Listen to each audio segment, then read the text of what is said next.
నమస్తే. Welcome to Andhra Prabha. నేను పవన్. తెలంగాణ రాష్ట్ర వ్యాప్తంగా స్థానిక సంస్థల ఎన్నికలు జరుగుతున్నాయి.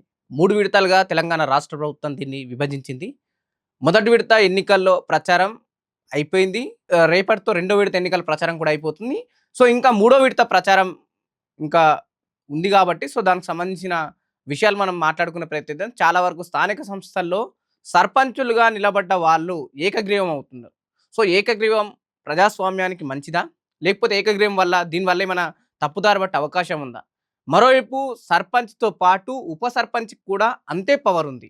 ఎందుకంటే సర్పంచ్‌కి, ఇటు ఉప సర్పంచ్‌కి జాయింట్ చెక్ పవర్ ఉండడం వల్ల సర్పంచ్‌కి ఎంతమంది పోటీ పడుతుల్లో ఉప సర్పంచ్ కూడా అంతే ఎక్కువగా పోటీ పడడం జరుగుతుంది. చాలా వరకు ఈ రిజర్వేషన్ ఏదైతే విలేజ్‌లు ఉన్నాయో, సగం రిజర్వేషన్ వల్ల చాలామంది సర్పంచ్‌గా నిలబడలేకపోయిళ్ళు. రిజర్వేషన్ సర్పంచ్‌కొచ్చినప్పుడు ఉప సర్పంచ్ ఇంకా ఖాళీగానే ఉందని చెప్పేసి ఎవరైతే నిలబడతా అనుకున్న వాళ్ళు ఇటు మరోవైపు చూసే అవకాశం ఉంది. స్థానిక సంస్థల్లో వివిధ రకాలుగా ప్రచారం జరుగుతది. ఎందుకంటే అక్కడనే పుట్టి పెరిగిన వాళ్ళు ఉంటారు కాబట్టి, ఒక విలేజ్‌లో 1000, 2000 ఇంకా ఎక్కువైతే 3000 ఇంతకు మించి ఓట్లుంటాయి కాబట్టి, అక్కడ ఎలా ఉంది ప్రచారం? ఏ విధంగా జరుగుతుందనే విషయాలు ఒకసారి మనం తెలుసుకునే ప్రయత్నం చేద్దాం.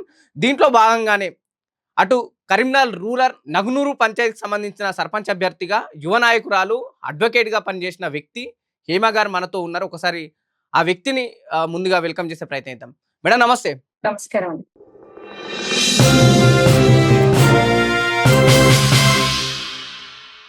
నగ్నూరు గ్రామ పంచాయతీ అభ్యర్థిగా మీరు సర్పంచ్‌గా నిల్చున్నారు గదా! ఎట్టుంటుంది? అక్కడ సిట్యుయేషన్ ఏ విధంగా ఉంది? ఎప్పుడైతే నగనూరు గ్రామ పంచాయతీలో బీసీ రిజర్వేషన్ మహిళ అని వచ్చిందో, మేమందరం యువతగా ముందుకొచ్చి నామినేషన్ వేయడం జరిగింది. ఫస్ట్ నుంచి పాతుకపోయిన రాజకీయాలు చాలానే ఉన్నాయి. ప్రతి గ్రామంలో ఉంది. అలాగే మన గ్రామంలో గూడా ఉంది. మన గ్రామంలో ఓటర్ సంఖ్య గూడా 5,000కు పైగా ఉంది. ప్రెజెంట్ అయితే నామినేషన్ వేసి మన క్యాంపెయినింగ్ అయితే చేస్తున్నాము. ఈరోజు 5 గంటలకి మన క్యాంపెయినింగ్ గూడా కంప్లీట్‌గా అయిపోతుంది. 11థ్ రోజే మొదటి విడత ఎన్నికలున్నాయి గాబట్టి, ఎవరి ప్రయత్నాలు వాళ్ళు చేస్తున్నారు. ఎవరి క్యాంపెయినింగ్స్ వాళ్ళు కొనసాగిస్తున్నారు. ప్రధానంగా మీరు మొన్న ఎమ్మెల్సీలో కూడా పోటీ చేసిన టైంలో అక్కడ అభ్యర్థిగా దానికి ఇక్కడ గ్రామ పంచాయతీ ఎన్నికలకు పూర్తిగా డిఫరెంట్‌గా అనిపిస్తది మనకు. అటు ఎమ్మెల్సీ అంటే రాష్ట్ర ప్రభుత్వం మొత్తం అధికార పార్టీకి ఉన్న నాయకులు కావచ్చు, లేకపోతే ప్రతిపక్ష పార్టీలో నాయకులు మీ కరీంనగర్ ఉమ్మడి ఎమ్మెల్సీకి సంబంధించిన విషయంలో తిరగడం జరిగింది.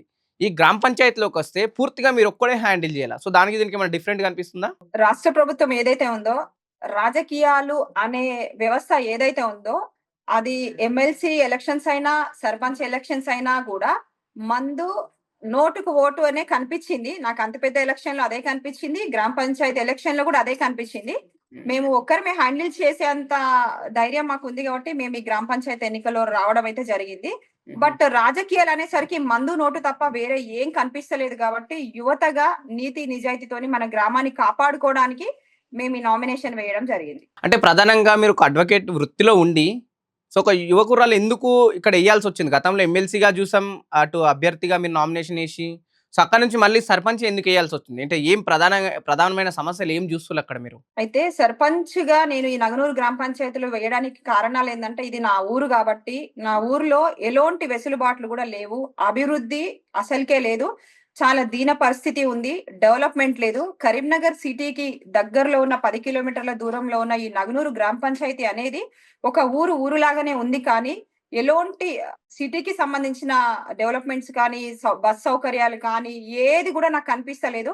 నా ఇంటి చుట్టూన్న ఏదైతే రోడ్లుంటాయో, అలాగే మున్సిపల్ కాలువలుంటాయో, నల్ల నీళ్లుంటాయో ప్రతీది గూడా శుద్ధి లేదు. మొత్తం అపశుభ్రత ఉంది. ఇవన్నీ చూసిన తర్వాత ఇక్కడ నుండి గూడా నేను చాలా కేసెస్ నేను జూస్తాను గాబట్టి, ఈ ఊరి మీద చక్కటి అవగాహన ఉంది గాబట్టి, నేను కోర్ట్‌లోనే న్యాయం చేయకుండా నా ఊరు మోసపోతుంది గాబట్టి, నా ఊరు కోసం నేను ఏదైనా చేయాలని నాకొచ్చిన మహిళా రిజర్వేషన్ అవకాశాన్ని నేను అందిపుచ్చుకొని దీంట్లో నామినేషన్ వేయడం జరిగింది.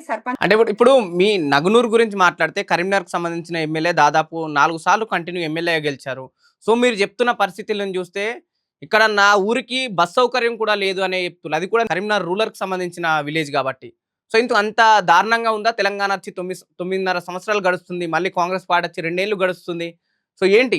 ఇప్పుడు మన గత పాలక వర్గం ఏదైతే ఉందో 10 సంవత్సరాలుగా పాలక వర్గం అనేది స్టార్ట్ అయ్యింది ఇక్కడ. 10 సంవత్సరాల నుంచి సర్పంచ్ పాలన ఉంది. కానీ ఎలోంటి అభివృద్ధికి నోచుకోలే నా గ్రామము. నా ఒక్క గ్రామమే గాదు. మన 33 జిల్లాల్లో ఉన్న గ్రామ పంచాయతీల పరిస్థితి కూడా ఉందే.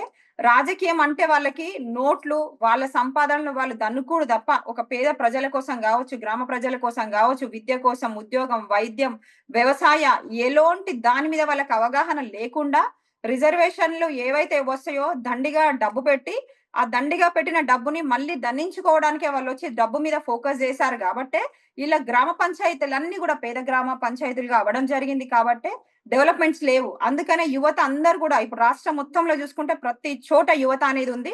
యువత వస్తే మార్పొస్తదని మేము రావడం జరిగింది. కాబట్టి ఎవరు కూడా ఏమీ చెయ్యలేదు. ఎవరికి అవగాహన లేని వాళ్ళు రాజకీయాల్లోకొచ్చి రాజకీయాన్ని పాడు జేస్తున్నారు గాబట్టి, అవగాహనతో మేము ముందుకు రావడం జరిగింది. అంటే ఇప్పుడు ప్రధానంగా గ్రామంలో కనిపించే సమస్యలు డ్రైనేజ్ కావచ్చు, రోడ్ వ్యవస్థ కావచ్చు, లేకపోతే చిన్న చిన్న భూ పంచాయతీలు ఎక్కువ శాతం ఉంటాయి. సో వీటన్నిటిని మీరు ఏ విధంగా ముందుకు తీసుకెళ్ళబోతున్నారు అసలు? గ్రామం అంటేనే రెవెన్యూ ఉంటుంది. అలాగే మున్సిపాలిటీకి సంబంధించిన డ్రైనేజీ, నల్లా వ్యవస్థ ఇవన్నీ ఉంటాయి. మనం రోజు త్రాగునీరు, శుభ్రత నీరు రావాలి. దానికి సంబంధించినయి గూడా ఫిల్టరేషన్ అనేది నాకెక్కడ కనిపించలేదు. ఎక్కడ గూడా ఇంటింటికి చూస్తే మాకైతే మురికి కాలువలనేదివే లేవసలు. అలాగే సులభి కాంప్లెక్స్ గూడా లేవు ఈ ఊర్లో. ఆ కాలువలు, మురికి కాలువలు ఏదైతే ఉందో మన బాత్రూమ్ వాటర్ కావచ్చు, ప్రతి వాటర్ గూడా మన ఇంటి ముందుకే కాలువల రూపంలో వెళ్తున్నాయి. ఆ పక్కనే వచ్చి నల్ల ఉంటుంది. ఆ కాలువ దాటిపోయి నల్ల నీళ్ళు తీసుకొచ్చుకునే పరిస్థితి ఉంటుంది.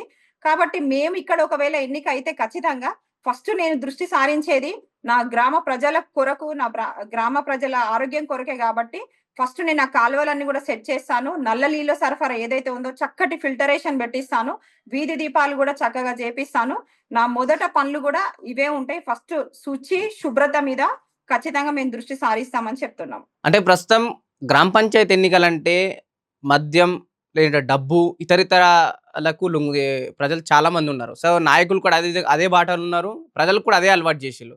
సో మీరేమైనా డబ్బు పంచే అవకాశం ఉందా? లేకపోతే ఇట్లాంటివి ఏమన్నా కనిపిస్తున్నాయి ఇతరులు పంచినప్పుడు మీరేమన్నా ఆపే ప్రయత్నం చేస్తున్నా? ఇప్పుడు మీరన్న మాట 100% రైట్ అండి. మన రాజ్యాంగం రాసిన అంబేద్కర్ గారు నిద్ర లేని రోజులు ఎన్నో కూర్చొని మన రాజ్యాంగాన్ని రాశారు. అందరికీ ఓటు హక్కు అనేది ఒకటిచ్చారు. ఆ ఓటు హక్కు అని ప్రతి పేద, ధనిక సోదరీమణులందరికీ ఇవ్వడం జరిగింది ఓటు హక్కుని. ఎందుకిచ్చారు అంటే, మీ గ్రామాన్ని అభివృద్ధి చేసుకునే సత్తా మీకుంది. మీ నాయకుడిని మీరు ఎన్నుకునే సత్తా మీకుంది. కాబట్టి మీరు నేనిచ్చిన ఈ ఓటు హక్కు ద్వారా మీ గ్రామాన్ని అభివృద్ధి దిశగా నడిపించే ప్రయాణం చేసే హక్కు మీకుంది. చేయగల దమ్ము మీకుందని చెప్పేసి మనకు అంబేద్కర్ గారు మనకు ఆ రోజు ఓటు హక్కుని తెప్పించారు. ఇక్కడ ఎవరైతే మన నాయకులున్నారో ఈ ఓటుని నోటుకు ఓటు అని, మందుకు మాట అని చెప్పేసి బానిసలను చేసి, మత్తులో వాళ్ళని ఊగించి, తాగించి, నోట్లిచ్చేసి ఎటువంటి ఓట్ల మీద ఎలాంటిది గూడా వాళ్ళకి ఆలోచన లేకుండా ఓటంటే మందే, నోటే అని జెప్పేసి తీర్చిదిద్దడం జరిగింది. కంప్లీట్ మనం ఉన్న రాష్ట్ర వ్యవస్థలో. దీనిపైన ప్రతి ఒక్కరు గూడా స్పందించాలే. మేమొచ్చేసి మందు గాని, నోటు గాని ఇవ్వాల్సిన అవసరం మాకు లేదు. మేము మా ఆశయం కోసం ఇక్కడికి పనిజేయడానికొచ్చినాము. మమ్మల్ని గూడా విత్‌డ్రాయల్ గూడా అడిగారు. ఓటర్లని గొన్నట్టే నామినేషన్ చేసిన అభ్యర్థులను కొనడానికి గూడా ప్రయత్నం చేశారు.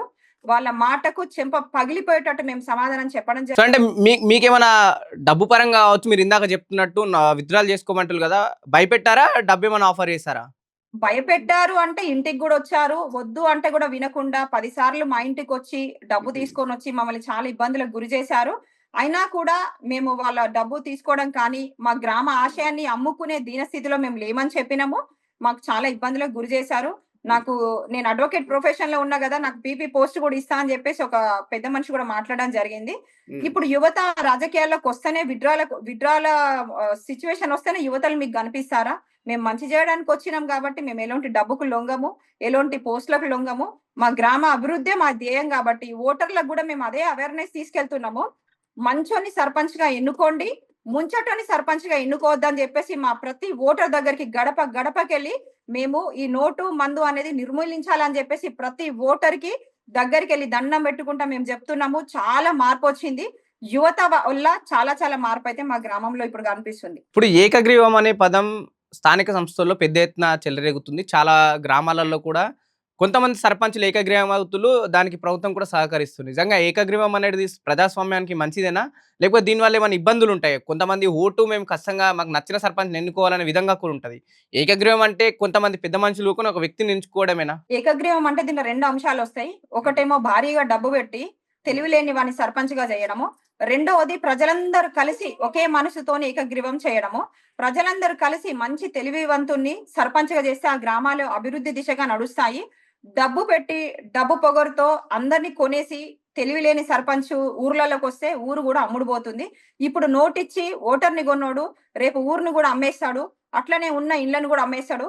కాబట్టి ప్రజాస్వామ్యంలో నోటు, ఏకగ్రీవంలో మన ప్రజలు ఎన్నుకునేబడే వ్యవస్థ 2 ఉన్నాయి గాబట్టి ప్రజల చేత ఎన్నుకునేబడే వ్యవస్థ అనేది ప్రజాస్వామ్యంలో మెరుగు వైపుగా వెళ్తుంది.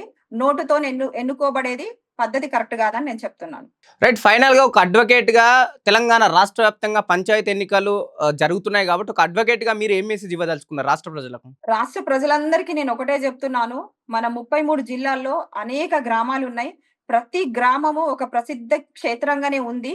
కానీ ప్రతి గ్రామము గూడా ఎలోంటి అభివృద్ధికి నోచుకోలేదు. ఎందుకంటే ఈ రాజకీయవేత్తలంతా గూడా మందు తాగాలి, నోట్లు పంచాలి అనే ధ్యాసలో ఉన్నారు గానీ, నా గ్రామంలో ఎవరు చదువుకుంటున్నారు, ఎవరికి క్రీడా వ్యవస్థ మీద అవగాహన ఉంది, ఎవరిని ఏ దశకు తీసుకెళ్ళాలి, ఎవరిని ఏ దశలో వాళ్ళని ముందుంచాలి, నా గ్రామ ప్రజలకి ఏం కావాలని ఆలోచన చేసిన నాథుడు ఇప్పటిదాకా లేడు కాబట్టి మన గ్రామాలన్నీ గూడా ఇలా అభివృద్ధి దిశగా పోకుండా క్షీణించబడుతున్నాయి. కాబట్టి ప్రతి యువత ఎక్కడైతే ఎలక్షన్‌లో నిలబడ్డారో అవేర్‌నెస్ ప్రోగ్రామ్స్ చాలా చక్కగా చేయండి. నోటుకు ఓటు గాదు, మందుకు మాట గాదు. నోటు, మందు అనేది ఖచ్చితంగా నిర్మూలించబడాలి. ఎవరైతే నిజాయితీగా, నీతిగా ఉంటారో అవగాహన ఉన్న చక్కటి అభ్యర్థిని సర్పంచ్‌గా ఎన్నుకొని సర్పంచ్ గ్రామ పంచాయతీ ఏదైతే ఉందో అదొక వాహనం లాంటిది గాబట్టి, డ్రైవర్ అనేవాడు చక్కగా ఉంటే మన గ్రామ ప్రజలనందరిని చక్కగా తీసుకెళ్తాడు. అదే డ్రైవర్ అనే వాళ్ళే డ్రైవింగ్ రాలేదనుకోండి, గ్రామ పంచాయతీ అనేది ఎటు పడేది తెలవదు. ఎన్ని ముక్కలయ్యేది తెలవదు. ఎన్ని యాక్సిడెంట్‌లయ్యేది తెలవదు గాబట్టి, అందరికి కూడా నేను ఒకటే చెప్తున్నాను. నీతి, నిజాయితీ గల అభ్యర్థిని మీరు ఎన్నుకోండి. మన గ్రామ అభివృద్ధికి తోడ్పడండి.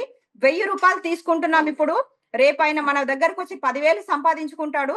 ఆ 10,000 గూడా మన గ్రామాలే గాబట్టి, ఈ రూ. 1000 మీరు తీసుకొని గూడా మంచి వారికి ఓటు వేయలేదనుకోండి, అసలు మన గ్రామం రోజు రోజుకి క్షీణించబడతది. మన ప్రజాస్వామ్యాన్ని మనమే మోసం చేసుకున్నట్టు అవుతాం గాబట్టి, విద్యావంతులకి, తెలివికల్ల వాళ్ళకి, నీతిగా ఉన్న వాళ్ళని మీరు సర్పంచ్‌గా ఎన్నుకోమని జెప్పేసి, యావత్ రాష్ట్ర ప్రభుత్వానికి నేను అందరికి పేరు పేరున మనవి చేసి అడుగుతున్నాను.